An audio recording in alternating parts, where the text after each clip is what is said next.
은혜 받으실 말씀은 요한계시록 1장 13절에서 20절 말씀입니다. 촛대 사이에 인자 같은 이가 발에 끌리는 옷을 입고 가슴에 금띠를 띠고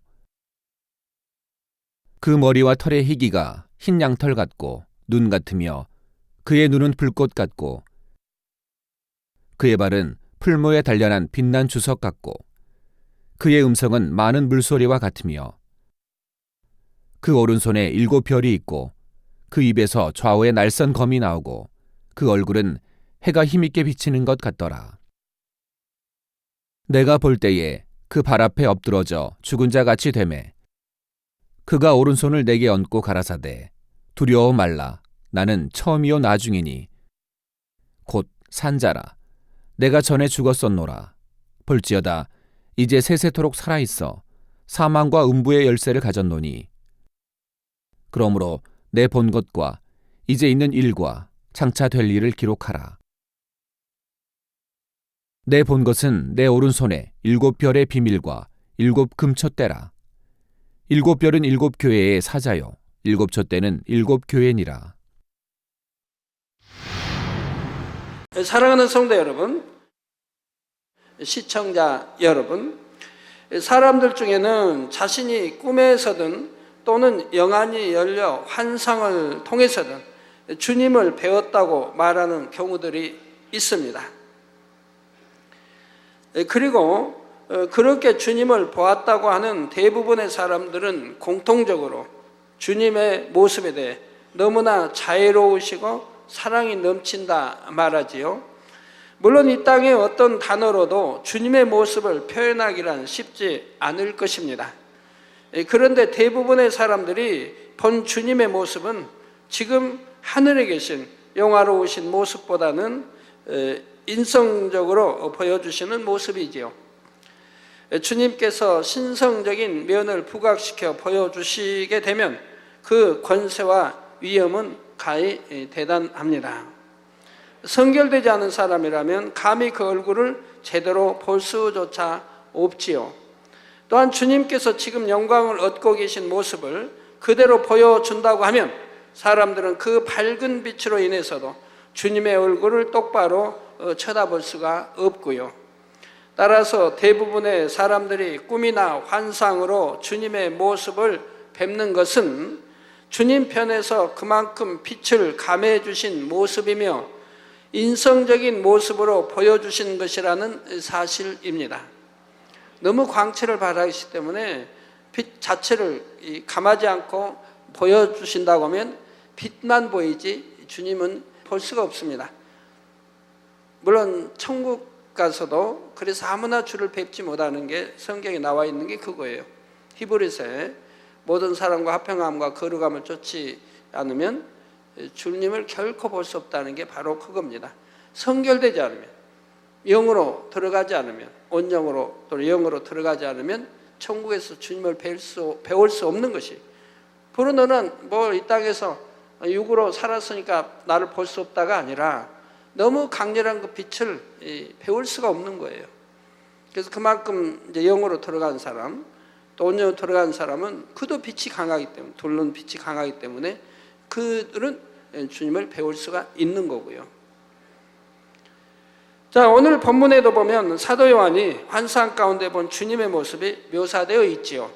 13절 16절에 촛대 사이에 인자 같은 이가 발에 끌리는 옷을 입고 가슴에 금띠를 띠고 그 머리와 털의 희기가 흰 양털 같고 눈 같으며 그의 눈은 불꽃 같고 그의 발은 풀무에 단련한 빛난 주석 같고 그의 음성은 많은 물소리와 같으며 그 오른손에 7별이 있고 그 입에서 좌우에 낯선 검이 나오고 그 얼굴은 해가 힘있게 비치는 것 같더라 했습니다.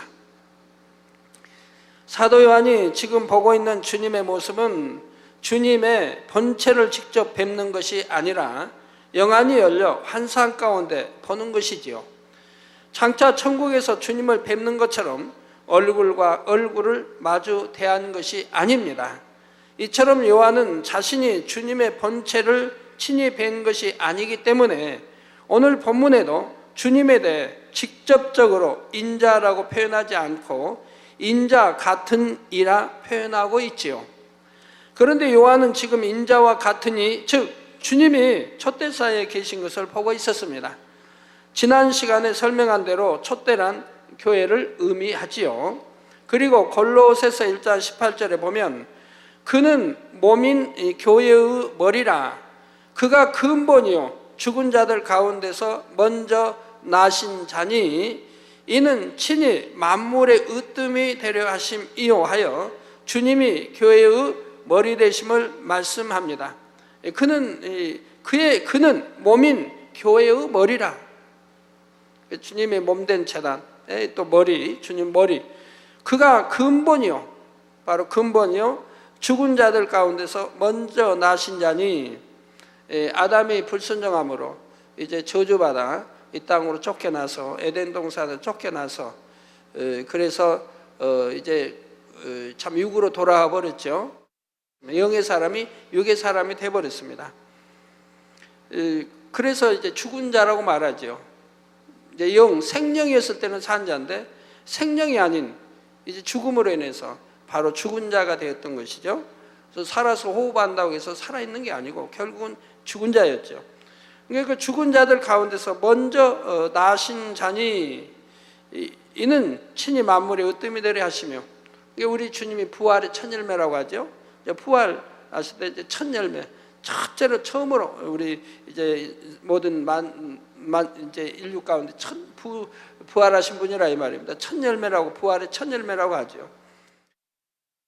그러므로 인자 같은 이가 촛대사에 계시다는 것은 모든 교회의 머리 되신 주님께서는 늘 교회들을 두루 운행하시며 살피신다는 뜻이지요.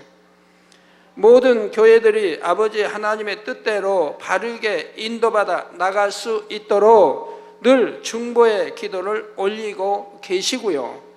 하지만 오늘날 주님께서 운행하지 않으시는 교회, 즉 주님께서 함께 하시지 않는 교회들이 점점 늘어만 가고 있습니다. 기도의 불이 꺼진 교회, 이파저파 나뉘어서 서로 싸우는 교회, 소경이 소경을 인도하듯이 하나님의 뜻과는 전혀 다르게 가고 있는 교회, 성령의 역사가 소멸되어 가는 교회, 이러한 교회들과는 주님께서 더 이상 함께 하실 수가 없다는 사실입니다. 그러한 교회들이 어떤 교회인가에 대해서는 앞으로 7교회에 대한 말씀을 통해 자세히 설명이 나가게 될 것입니다. 다음으로 요한은 주님께서 발에 끌리는 옷을 입고 계신 것을 보았지요. 장차 우리도 천국에 가면 모두가 세마포의 긴 옷을 입게 됩니다. 하지만 각 사람이 입는 옷의 빛깔이나 모양 등은 이 땅에서 얼마나 마음을 영으로 읽었는가와 상급의 정도에 따라 다르죠. 여인들의 경우에는 머리카락이 길이도 다르고요. 영으로 들어간 사람 머리카락, 온유로 들어간 사람 머리카락, 온유로 들어간 사람 머리카락은 척추 끝까지 온다고 그랬죠. 허리까지 내려옵니다. 또 영으로 들어간 사람은 그보다 좀 더 짧고요. 그리고 육으로 신앙생활, 믿음의 1단계, 2단계, 3단계는 머리카락이 목에서 좀 긴 그런 상황이라 이 말입니다. 그렇게 머리 길이도 상급으로 이렇게 나누어지는 것이라 이 말이에요. 여자들 말입니다. 남자는 뭐 동일하지만. 그런데 요한이 주님을 보았을 때 주님의 옷이 발에 끌린다는 것에는 은혜가 가득히 넘친다는 의미가 있습니다. 여러분 뭐 옛날에 예를 들어 뭐 이렇게 로마 시대 그 영화를 옛날에 여러분 보셔도 보면 그 로마의 황제 옷을 입은 거 보면 발에 끌리죠. 그래 끌린 옷을 입고 있는 거 볼 수 있죠. 그래서 여기 주님의 옷이 발에 끌린다는 것은 은혜가 가득히 넘친다는 의미가 있고요. 주님께서는 늘 우리에게 은혜를 부어주셔서 우리가 승리해 나갈 수 있도록 도와주시지요. 다음으로 가슴에 금띠를 띄었다고 했는데 이는 그 믿음이 정금과 같아서 어떠한 변개함도 없으며 그 중심이 곧고 온전하다는 의미입니다. 주님께서는 마음을 다하고 뜻을 다하고 목숨을 다하여 아버지 하나님의 뜻에 죽기까지 순종하셨지요. 그래서 아버지 하나님께서는 마치 가슴에 훈장을 달아 주시듯이 마음 중심을 의미하는 가슴에 변하지 않는 금으로 된 띠를 달아 주신 것입니다. 또 그 머리와 털의 흑기가 양털 같고 눈 같으며 했는데 요한은 주님의 머리카락 색을 표현하기 위해 당시로서 가장 흰색이라고 여겨지는 양털과 눈의 비유를 하고 있습니다. 가장 순백한 색깔인 흰색을 표현하는 것이죠. 흰색은 흠도 점도 티도 없는 깨끗함, 즉 온전한 성결과 선을 의미합니다. 따라서 주님의 머리카락을 양털과 눈에 비유한 것은 정녕 온전하여 악은 모양이라도 없으시며 온전한 선 가운데 계시다는 의미이지요. 다음으로 그의 눈은 불꽃 같고 했습니다. 그런데 주님의 눈이 불꽃 같다고 해서 혹여 주님의 눈은 무서운가 보다 이렇게 생각하시면 안 되지요. 사도 요한이 주님의 눈을 불꽃 같다 한 것은 환하게 밝혀주며 따사로움을 느끼게 해준다는 의미입니다.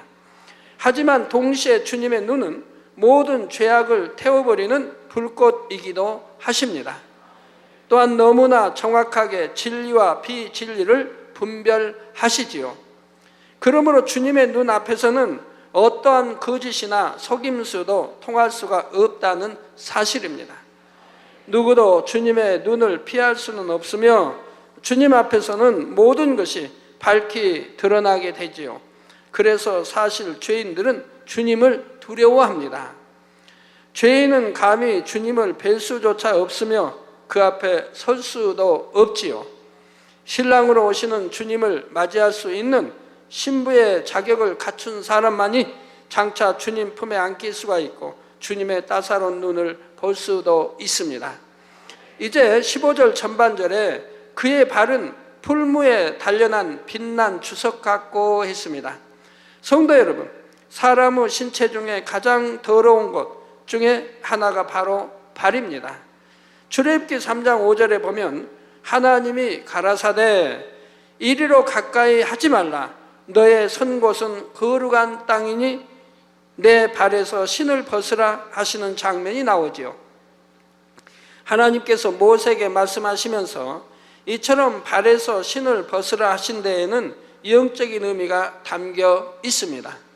가장 더러운 발에 신는 신을 벗는다는 것은 하나님 앞에 나오기 위해서는 죄악된 마음과 행함을 벗어버려야 한다는 뜻이지요. 그런데 주님의 발은 인생들처럼 그렇게 더럽혀진 발이 아닙니다. 주님의 발이 풀무에 단련한 빛난 주석 같다 했는데 빛난 주석이란 흠도 티도 없는 너무나 깨끗한 것을 의미하지요. 일반적으로 금속 물질을 풀무에 단련하게 되면 그 안에 섞여 있던 불순물들이 태워지면서 점점 더 순도가 높은 금속 물질이 됩니다.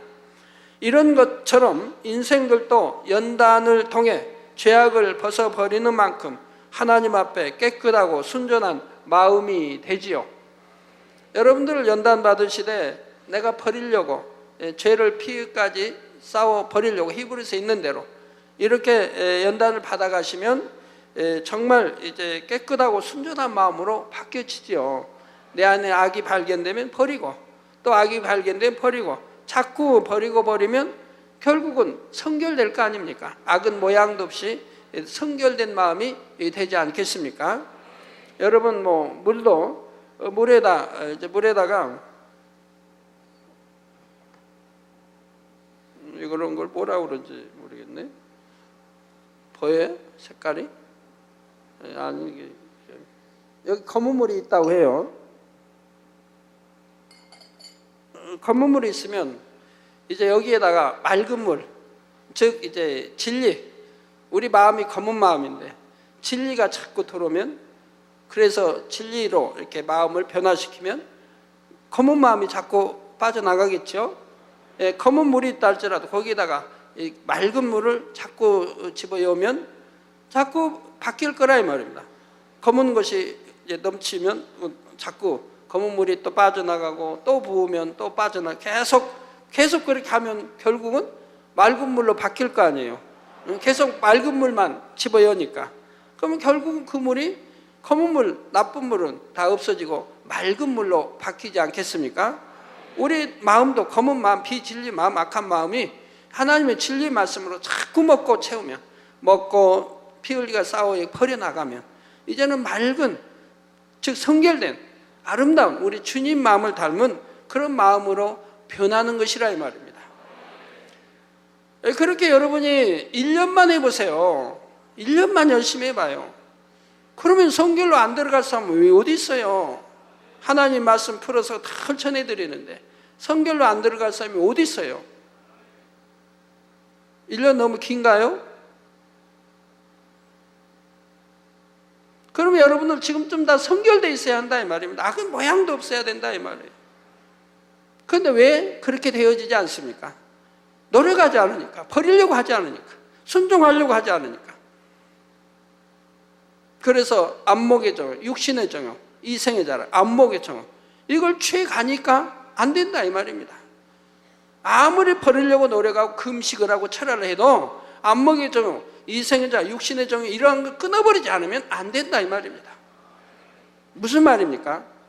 자, 예를 들어서 이 검은 물에다가 맑은 물을 자꾸 집어넣으면 자꾸 이제 검은 물이 없어질 터인데, 자꾸 밖에 나갈 터인데, 자, 맑은 물 집어넣고 거기다 또 검은 물을 또 넣고 계속 그래봐요. 마찬가지 아닙니까? 여전히 검은 물이 되죠.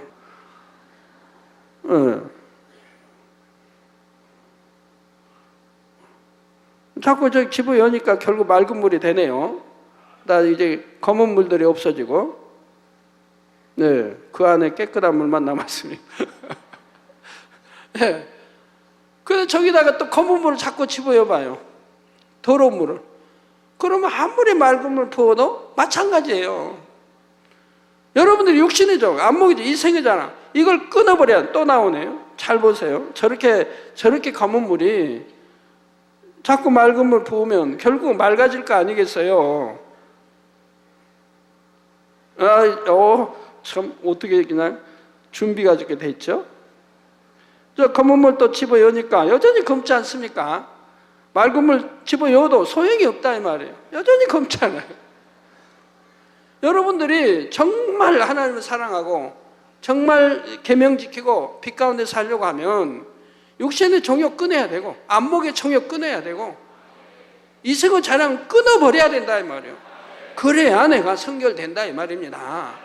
근데 여전히 안 볼 거 보고 비디오 보고 또 뭐 인터넷 통해 보고 그 육신의 정욕 취하고 안목의 정욕 취해 나가고 맨 나쁜 거 보고 보려고 하고 들으려고 하고 안 좋은 거 비진리 들으려고 하고 또 입술로는 말하려고 하고 그러니 계속 그런 걸 더러운 물을 지금 붓고 있는 것이라 이 말이에요.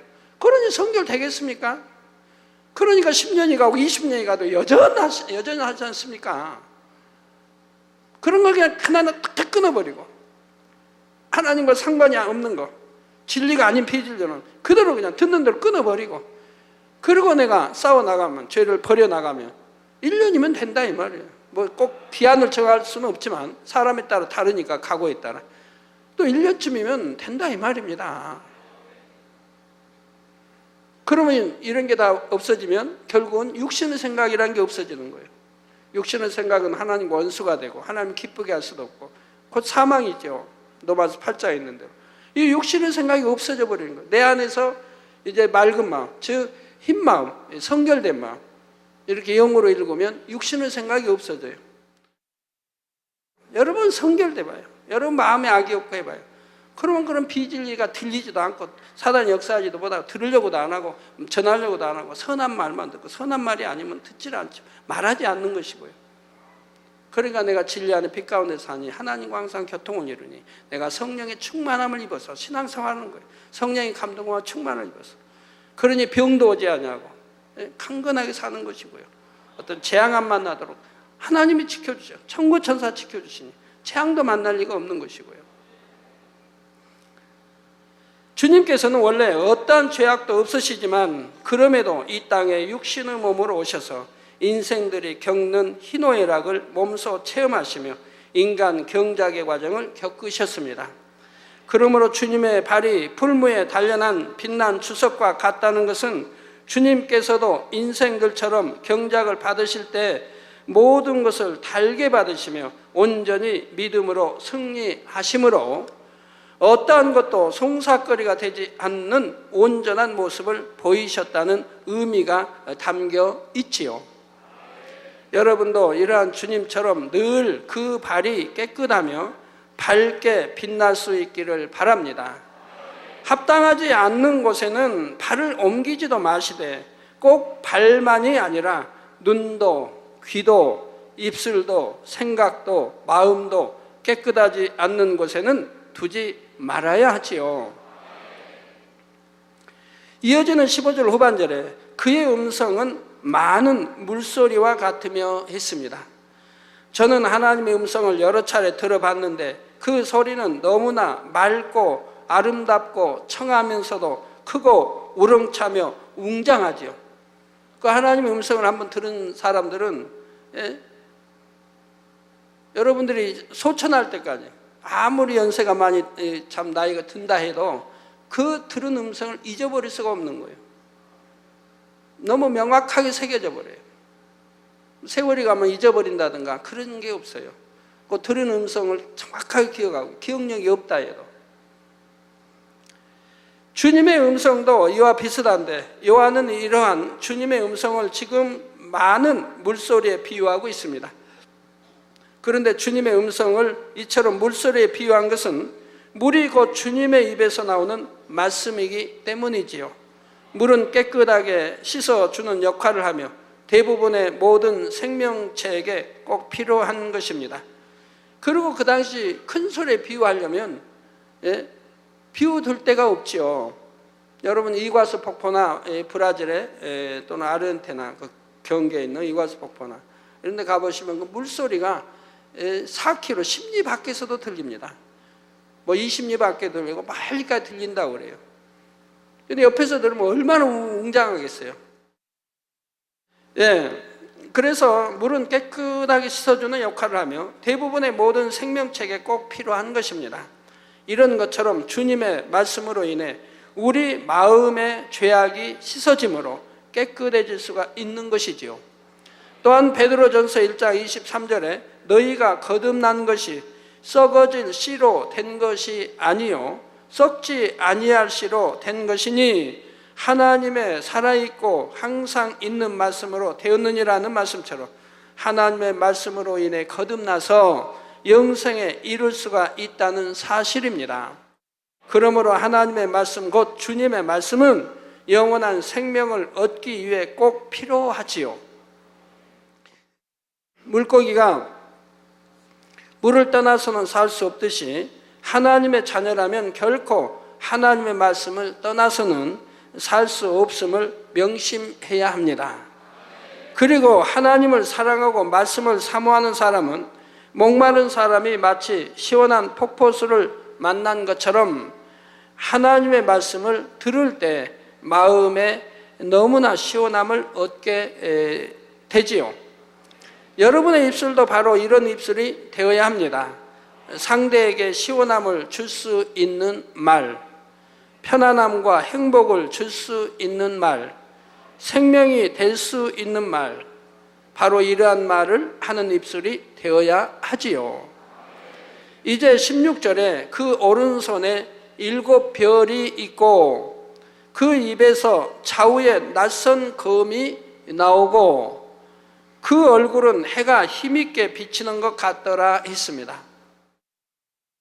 먼저 그 오른손에 7별이 있다 했는데 사람이 일반적으로 왼손보다는 오른손이 더 강하고 힘이 셉니다. 그래서 오른손은 힘과 능력을 의미합니다. 또한 별은 사람을 의미합니다.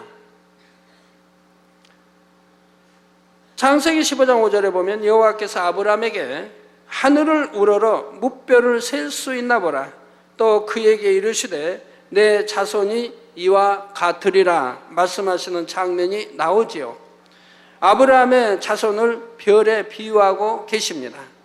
세상에서도 보면 어떤 큰 인물이 태어나거나 죽을 때 하늘의 별이 새로 나타나거나 사라지면서 그 징조를 나타낸다는 말을 하지요. 따라서 일곱 별이란 오늘 본문 20절에도 나오듯이 일곱 교회의 사자, 즉 일곱 교회를 치리하는 목자를 의미합니다.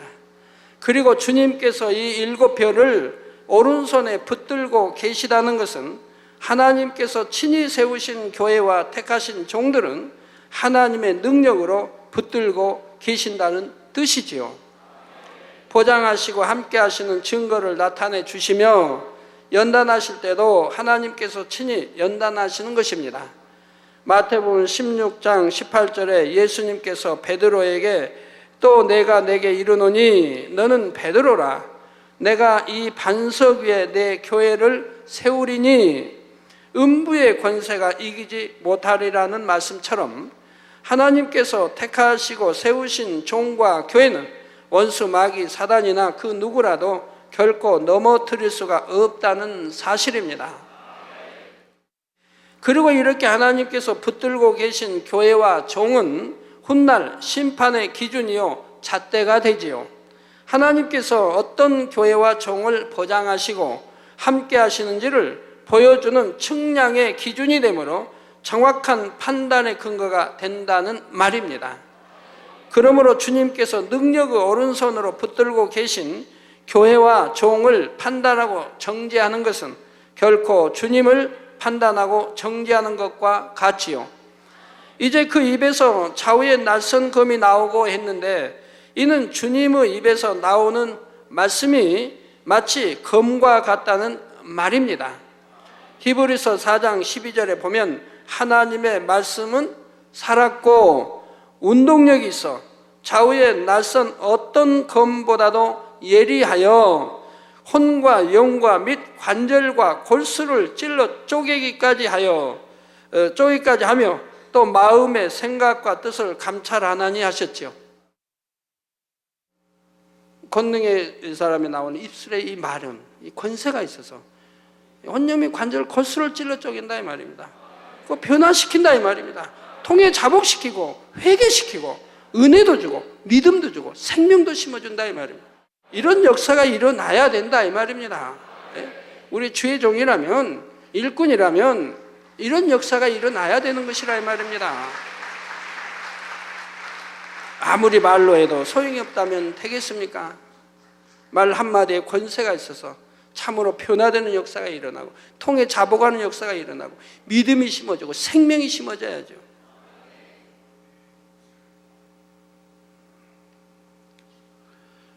자, 주님의 입에서 나오는 말씀은 사람의 마음 깊숙한 곳에 있는 죄악까지도 찔러 쪼갤 수가 있습니다. 죄악 가운데 거하는 사람에게는 하나님의 말씀이 마치 검과 같이 마음에 꽂히게 되지요. 그래서 수술을 통해 환부를 깨끗이 도려내듯이 비진리의 죄악들을 낱낱이 분해하여 벗어내게 하는 것입니다. 그런데 자신의 악의 모양을 발견했으면 말씀의 검으로 한 번에 확실하게 찔러 쪼개버리면 끝날 것을 가지고 버리지 않으면서 계속 가지고 있는 경우가 있지요.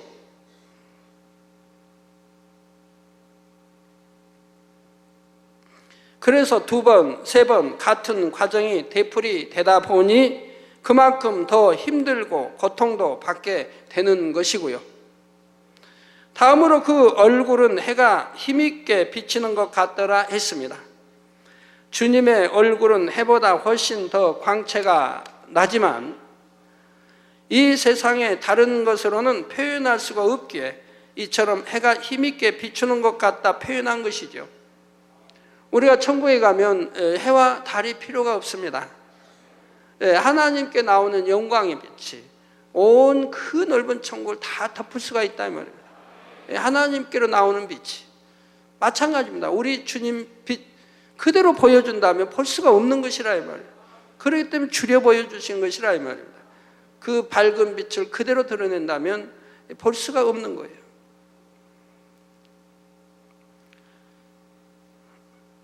그래서 이렇게 이렇게 보여준 대로 표현하고 있는 것입니다. 그래서 이처럼 해가 힘있게 비추는 것 같다 표현한 것이죠. 그런데 세상 사람들은 해를 똑바로 볼 수도 없을 뿐만 아니라 만약 똑바로 쳐다보게 되면 곧 눈이 침침해지고 자칫 멀어버릴 수도 있는 것처럼 죄인은 주님의 얼굴이나 눈을 볼 수가 없습니다. 마태복음 5장 8절에 마음이 청결한 자는 복이 있나니 저희가 하나님을 볼 것이며, 말씀한 대로 마음이 깨끗하고 성결된 사람에게는 하나님을 볼 수 있는 복이 주어지지요. 성경에 이렇게 다 기록이 되어 있는데도 하나님을 본다 그러면 그 사람 돌았나? 잘못된 거 아니야? 의심부터 하려고 그러죠. 물론 그 의심이 맞을 수도 있죠. 왜? 너나 없이 본다 하면 안 되거든요. 정말 내가 악은 모양이라도 버리고 정말 성결돼서 주님 닮은 마음, 이런 마음을 가진 사람들이 하나님 본다면 그건 믿어지는 거예요. 하나님 말씀이니까요.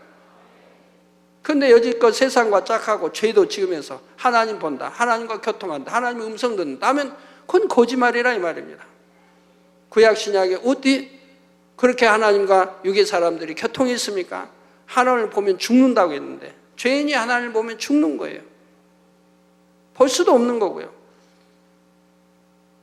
그래서 출애굽할 때도 하나님이 모세를 통해 백성들에 보일 때 백성들이 하나님의 음성을 구름에 자정하고 소리만 들을 수 있었죠. 모세는 우리 하나님 뒷모습을 볼 수 있고 옷자락을 볼 수가 있었지만 백성들은 감히 그럴 수 없었다 이 말입니다.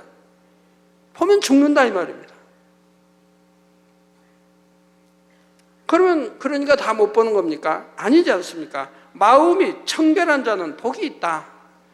저희가 하나님을 볼 것이며, 이는 장차 천국에 가서도 마찬가지입니다. 히브리서 12장 14절에 보면 모든 사람으로 더불어 화평함과 거룩함을 쫓으라. 이것이 없이는 아무도 주를 보지 못하리라 했습니다. 이 모든 사람과 악인이든 선인이든 나를 욕한 자든 나를 핍박하는 자든 나를 핍박하는 남편이든 누구든 이웃이든 원수라고 해도 모든 사람으로 더불어 화평함과 거룩함을 쫓으라 했어요. 이것이 없이는 아무도 주를 보지 못한다 했습니다. 하나님 말씀이면 그대로인 것이라 이 말입니다. 이 땅에서도 마찬가지요, 천국 가서도 마찬가지라 이 말입니다. 왜요? 하나님이 어떤 분이신고 우리 주님이 어떤 분이신데, 빛 자체이신데 우리가 육의 마음을 가지고 더러움을 가지고 배울 수 있겠습니까? 정말 악은 모양이라도 버리고 성결돼서 영으로 들어가 온영으로 들어간 사람만이 배울 수 있는 것이죠. 그래서 여러분들이 전에 우리 이제 한 분 소천하신 권사님이 떠올려 보시면 우리 여성도님들은 잘 아실 겁니다. 그분은 모든 사람으로 더불어 화평함을 쫓았죠. 누구 하나하고 걸림이 없었죠. 또 거룩함을 쫓았죠. 가족이 남편이 딸들 어떻게 대한다 해도 그분은 항상, 저는 그래서 그분을 이제 참 소천하고 나니까 더 마음에 새겨지는 거예요. 그분과 오랫동안 그렇게 참 신앙생활 같이 오래 했지만은 한 번도 입술에 누구를 판단하고 정죄하는 일은 없었습니다. 누가 이랬어요라는 일도 없었고요. 누가 이렇게 잘못했어요도 없었고요. 누구를 비평하는 일도 없었고요. 온유 자체니까 못한다 이 말입니다. 선 자체니까 못한다 이 말입니다. 누구 가족으로부터 힘들어도 거기에 대한 불평 불만한 거 한 번도 없을 거예요. 아마 우리 여성들도 다 공감할 거예요. 그런 거 한 번도 들어보지 못했을 거예요. 오히려 남 좋은 일은 보고 칭찬은 하고 좋은 선한 간증은 했지. 누구 하나를 판단하고 정죄한 거 본 일 없고, 누구 때문에 서운하고 걸리고 한 적 없고, 누구 때문에 화평이 깨어지고 한 것도 없고, 모두와 더불어 화평함과 거룩함을 쫓더라 이 말입니다. 그러니까 그분은 말도 없고, 말도 없고, 그냥 묵직하게 말 한마디 없죠.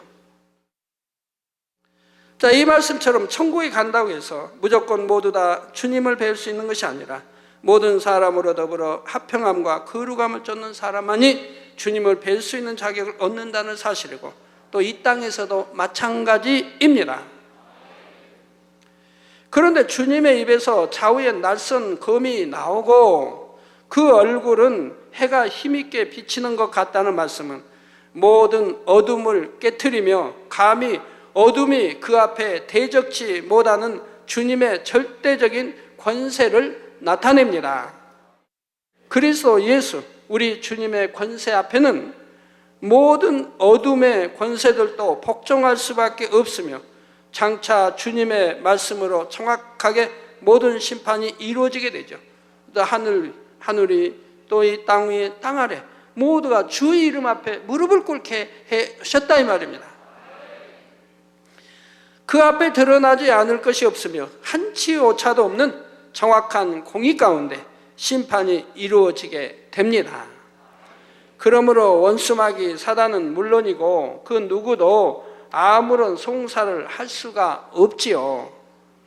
성도 여러분, 우리의 신랑 되신 주님의 모습은 흠도 점도 티도 없이 너무나 깨끗하고 아름다우십니다. 이러한 주님을 신랑으로 맞이하려면 신부도 당연히 합당한 모습이 되어야 하지요. 그런데 합당한 신부의 자격은 간단합니다.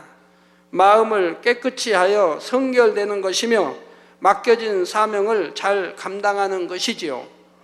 이렇게 자격을 갖추었을 때만이 빛난 주님의 그 모습을 뵐 수 있으며 주님의 눈을 바라보며 대화도 할 수 있고 그 품에 안길 수도 있다는 사실입니다. 그렇지 않고서는 빛나고 아름다운 주님의 모습을 감히 볼 수가 없으니 영원히 사는 천국에서 얼마나 안타깝겠습니까? 다니엘 선지자는 영안이 열리니까 천사장을 볼 수 있다 이 말입니다. 천사장 보고도 그냥 엎드리지 않습니까? 두려워 떨며 엎드린다 이 말입니다. 천사장을 보고도 그 빛나는 광채와 모든 걸 보고, 하물며 우리 주님 어떠하시겠습니까? 오늘 본문 17절에 보면 사도 요한은 주님을 볼 때 그 발 앞에 엎드려져 죽은 자같이 되었다고 썼지요. 앞에서도 말씀드렸듯이 사람들이 꿈이나 환상을 통해 주님을 보았다고 하는 것은 대부분 영광의 광채 가운데 창조주 하나님과 동등된 권세를 가지고 계신 모습으로서가 아니라 인성적인 면을 보여주신 것입니다. 만약 신성적인 권세와 위엄을 그대로 보여주시면 사람들이 차마 똑바로 볼 수도 없고 그 권세와 위엄 앞에 두려워 떨게 되지요. 그런데 지금 사도 요한은 장차 천국에서 뵙게 될 주님의 모습, 즉 완전히 영광을 입고 계신 주님을 배웠으니 비록 그가 주님 앞에서 계시를 받을 만큼 합당한 사람이라 할지라도 그 앞에서 이처럼 엎드려져 죽은 자같이 될 수밖에 없었던 것입니다. 더욱이 지금 펼쳐지고 있는 장면은 주님의 영이 친히 요한 앞에 나타나 말씀해 주고 계신 것이기 때문에 요한은 주님 앞에서 더더욱 떨릴 수밖에 없었지요. 이러한 요한에게 주님께서는 오른손을 얹으시며 두려워 말라 말씀하십니다. 오른손은 주님의 능력을 의미하는 것으로서 주님께서는 이렇게 요한에게 손을 얹어 인치심으로 그에게 마지막 때를 깨우기 위한 계시록의 말씀을 기록하는 막중한 사명을 주고 계시죠. 내 본 것과 이제 있는 일과 장차 될 일을 기록하라 말씀하고 계십니다. 또한 주님께서는 요한에게 손을 얹으심으로 요한이 평안한 마음 가운데 이 사명을 이룰 수 있도록 그에게 위안을 주고 계신 것이지요. 그러시면서 주님은 요한에게 나는 처음이요 나중이라 말씀하십니다. 주님께서 나는 알파와 오메가라 하신 데에도 영적인 의미가 있었듯이 처음과 나중이라 하신 데에도 영적인 의미가 있지요. 주님께서는 나는 처음이요 나중이니 하시면서 이어지는 18절 전반절에 곧 산자라 내가 전에 죽었었노라 하시며 죽었다가 다시 살아나셨음을 즉 부활하셨음을 말씀하십니다. 따라서 처음이라 하신 것은 주님께서 바로 부활의 첫 열매가 되심을 의미하지요. 우리도 바로 이러한 주님과 연합하여 하나를 이룸으로 장차 재림의 주님을 맞이할 때 부활의 열매로 나오게 되는 것입니다. 다음으로 주님께서 나는 나중이라 하신 것은 주님의 공중 재림을 의미하는 것으로서 그때는 바로 인류에 대한 모든 구속 사업이 끝나는 때이지요. 물론 그 후에 이삭 줍기 구원이 있기는 하지만 진정한 의미의 인간 경작은 주님의 공중 재림과 함께 맞춰지게 됩니다. 그리고 성령 시대도 끝나고요.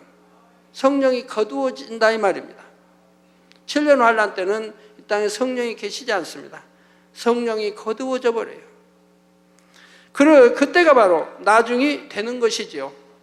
따라서 주님이 처음과 나중이 되신다는 것은 주님께서는 부활의 첫 열매가 되시는 동시에 주님의 공중 재림으로 말미암아 부활의 열매에 동참하는 모든 구속의 사업이 맞춰지게 된다는 의미입니다.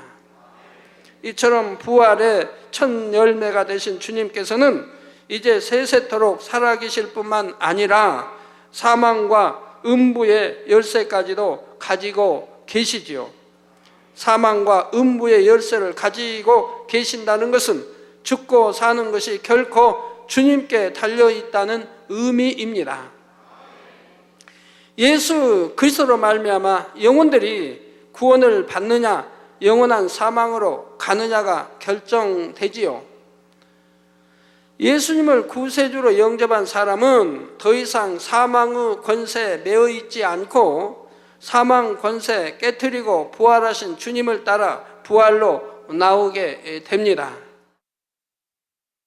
자, 이처럼 영원한 사망에서 노인받아 나오게 하는 것이 바로 주님으로 말미암아 가능하게 된 것이므로 결국 사망의 열쇠가 주님께 있다 말하는 것이지요.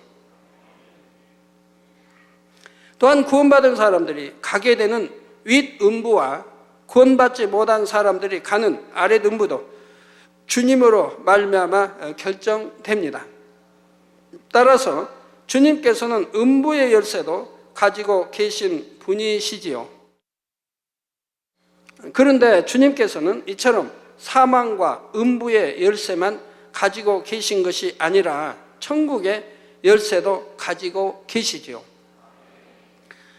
요한복음 14장 6절에 예수께서 가라사대 내가 곧 길이요 진리요 생명이니 나로 말미암지 않고는 아버지께로 올 자가 없느니라 말씀한 대로 오직 천국으로 가는 길은 예수 그리스도 뿐이시며 주님만이 천국의 열쇠를 가지신 분이라는 사실입니다. 그래서 우리가 이런 권세를 주님께 주시고 그래서 우리가 모든 것은 예수 그리스도의 이름으로 기도하고 예수 그리스도의 이름으로 받지 않습니까? 주시는 이는 하나님이시지만 우리가 예수 그리스도의 이름으로 청할 수도 있고 구할 수 있다 이 말입니다. 받을 수 있는 것이고요. 천국 가는 것도 예수 그리스도의 이름으로 해서 가는 것이라 이 말입니다.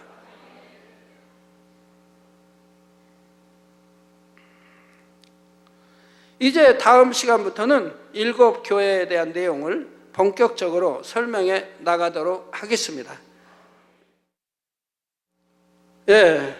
사랑하는 성도 여러분, 우리가 장차 천국에 가면 주님께서 흰색의 빛나고 긴 옷을 입으신 것처럼 우리도 흰색의 세마포를 입게 됩니다.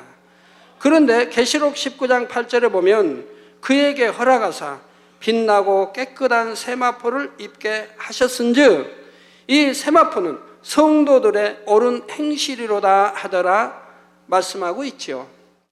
깨끗한 마음으로부터 나오는 옳은 행실을 통해서만이 장차 천국에서 세마포 옷을 입을 수 있는 자격을 얻을 수가 있는 것입니다. 그렇다면 여러분은 지금 장차 여러분에게 주어질 세마포의 주인공으로서 얼마나 준비가 되어 있으신지요?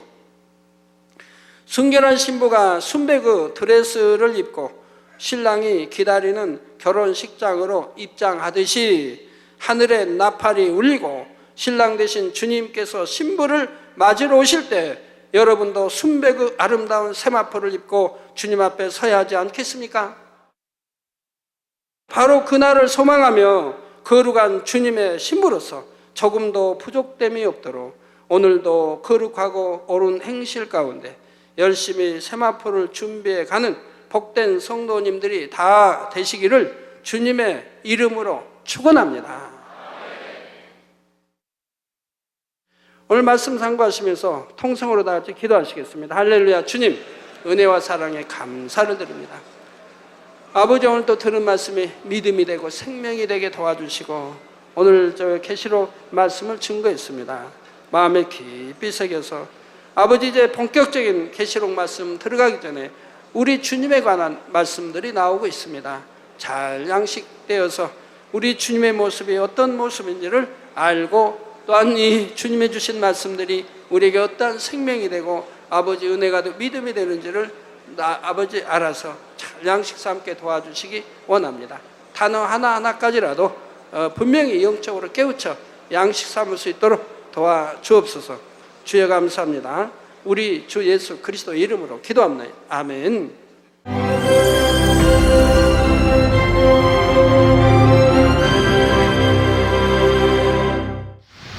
할렐루야. 전능하신 사랑의 아버지 하나님, 이 시간 기도받는 모든 성도님들 위해 안수하여 주옵소서.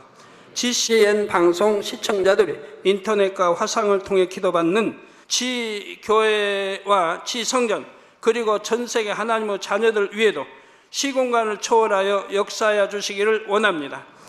믿어지는 믿음을 주시고 부정적인 생각과 의심의 세력을 물리쳐 주옵시며 모든 시험 환난도 물리쳐 주옵소서. 머리부터 발끝까지 오장육부 뼈 마디마디 온몸의 신경 조직 세포 등 아픈 곳마다 성령의 불로 태우시고 근본의 빛으로 역사하여 주옵소서. 예수 그리스도의 이름으로 명하노니 원수마귀 사단 모든 질병 균 연약함아 물러가라. 빛이여 임하라. 모든 불치 난치병도 성령의 불로 태워 깨끗하게 역사하여 주옵소서. 말라리아를 비롯한 모든 풍토병도 물리쳐 주옵소서. 감기, 기침, 열, 몸살, 독감 등 각종 유행성 질병도 다 물러가라. 어떠한 유행성 질병 균도 틈타지 않게 지켜 주옵소서. 위암, 폐암, 간암, 유방암, 자궁암, 대장암, 피부암 등 각종 암과 에이즈, 백혈병, 뇌졸중, 고혈압, 저혈압, 심장병, 폐병, 위장병, 당뇨, 부인병, 피부병, 갑상선 질환과 모든 염증도 깨끗게 하여 주옵소서. 소아마비, 중풍, 관절염, 디스크도 온전케 하여 주옵소서. 요통, 두통, 신경통을 비롯한 모든 통증은 사라질지어다. 간질, 자폐증, 우울증, 조울증, 노이로제 등 모든 정신질환도 물러가라. 모든 마비된 것도 풀어지고 일어나 걷고 뛸지어다. 눈도 잘 보이게 하옵시고 귀도 잘 들리게 하여 주옵소서. 소경은 눈을 뜨고 기머거리는 들으며 벙어리는 말할지어다. 각종 사고 후유증도 깨끗게 하시고 부러진 뼈도 붙여 주옵소서. 화상 입은 것도 온전케 하옵소서. 화기야 물러가라. 열도 물러가라. 아버지 흉터도 나지 않게 역사해 주시기를 원합니다. 마약을 비롯하여 각종 약물과 독극물 중독도 깨끗함을 입을지어다. 죽은 신경과 세포가 살아나며 죽은 자도 살아나게 하여 주옵소서. 잉태의 축복도 주시기를 원합니다. 잉태 축복을 받으라. 예수 그리스도의 이름으로 명하노니 원수마귀 사단아 하늘 공중 곳에 잡은 악의 영들아 물러가라. 그의 사자들도 물러갈지니라. 이 땅의 악한 영, 더러운 영, 거짓되고 간사한 영, 이간질하고 미혹하는 모든 어둠들은 물러가라. 모든 흉악의 결박을 풀고 어둠아 물러가라. 빛이여 임하라. 아버지 하나님, 부르짖어 기도할 수 있는 능력을 주시고 죄를 버리고 성결될 수 있는 능력을 주옵소서. 영혼이 잘됨같이 범사에 잘되게 하시고 가정의 복음화도 이루어 주시기를 원합니다. 한 주간도 모든 사고와 재앙으로부터 지켜주시고 불통이 없는 형통한 삶을 살 수 있도록 축복해 주옵소서. 성령의 불담으로 천군 천사와 주님의 불꽃 같은 눈동자로 모든 하나님의 자녀들과 가정, 일터, 사업들을 지켜주시기를 원합니다.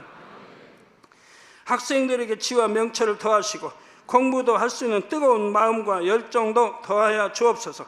마음과 생각을 세상에 빼앗기지 않도록 지키시고 하나님을 뜨겁게 사랑하는 학생들로 축복하여 주옵소서. 하나님의 자녀들이 먹으나 마시나 입으나 무엇을 하든지 하나님 앞에 영광 돌리는 삶이 되게 축복하여 주시기를 원합니다. 나는 하나님을 만났노라, 체험했노라, 응답 받았노라, 축복 받았노라, 간증하는 입술이 되게 역사하여 주옵소서. 아버지 하나님 감사합니다. 홀로 영광 받으옵소서. 우리 주 예수 그리스도의 이름으로 기도하옵나이다. 아멘.